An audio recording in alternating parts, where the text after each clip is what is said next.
เป็นผัวเมียที่ดีหากสาวมุนเสื้อสายสีจะบอกให้มีนอกใจนอกทางสร้างฐานะครอบครัวให้ดีเด่นหอบด้านสองเฮาร่วมกันประสานสืบสานตำนานหัวเดียวเมียเดียว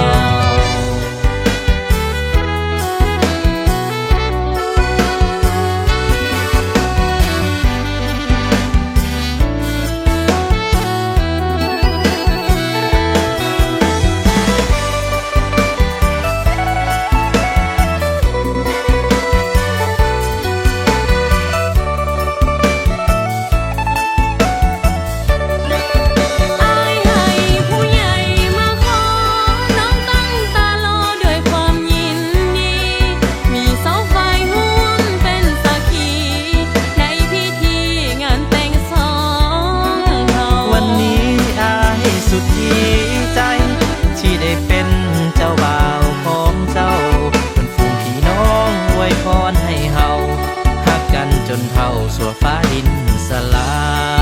ยเฮาขอสัญญาจะเป็นผัวเมียที่ดีหากสาวมุนเสื้อสายสีจะบอกให้มีนอกใจนอกทา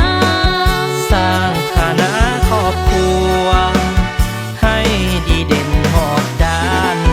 สองเฮาร่วมกันประสานสืบสานตำนานหัวเดียวเมีย